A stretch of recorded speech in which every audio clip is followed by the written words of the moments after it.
When I was a little girl, my grandpa had a pocket knife. It was pretty big. It still fit in his pocket, but it was a pretty big knife for a pocket knife. And it was very sharp. And none of us were supposed to touch the knife or play with the knife. I still remember what it looked like. It had a black handle that was kind of rough, had little squares on it, and it had inside lots of different silver blades.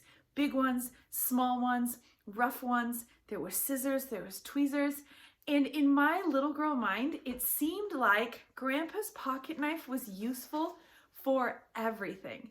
I can remember sitting around the Christmas tree on Christmas morning. My family, my cousin's family, all of us sitting around.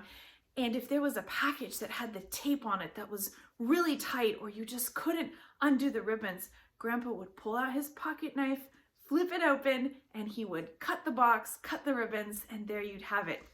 I can remember climbing trees in many parks of my childhood during family birthday parties or barbecues. And if someone got a sliver in their hand or their foot from the tree climbing, Grandpa would take out his pocket knife and use the little tweezers and pull that sliver out.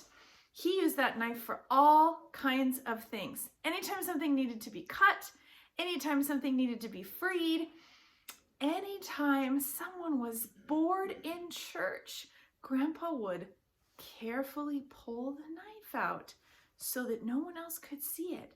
And he would show you the blades one by one and whisper in a very low voice, "This blade does this, and this blade does that." It seemed like Grandpa's pocket knife was useful for everything. There's a verse in the Bible that talks about the scriptures that way. In the book of Timothy, it says that the scriptures are useful for so many things. It says the scriptures are God-breathed, they're inspired, and they're useful for teaching, training, rebuking, correcting, training in righteousness. So if you think of each one of those things, the scriptures are useful for teaching us.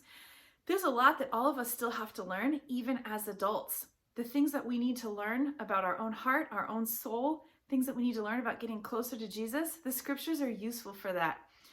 For correcting, a lot of times we're on the wrong path and we need that sort of correction. Sometimes we think of reading the Bible as a way to feel good, feel comforted, feel joyful and happy. It's kind of a cozy experience, but scripture doesn't always do that. Sometimes we need to be corrected, or the verse uses the word rebuked.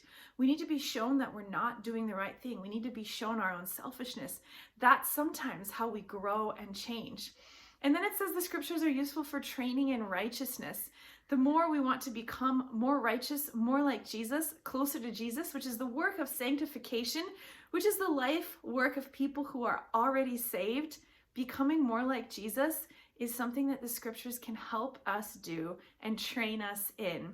So just like my grandpa's pocket knife, the scriptures are useful for so many things.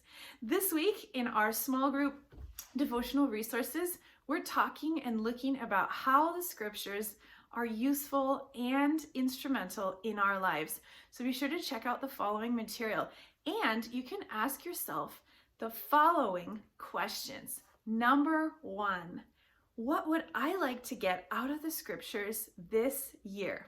And number 2, when am I putting time and space in my life to study the scriptures? Is it in the morning? Is it in the evening?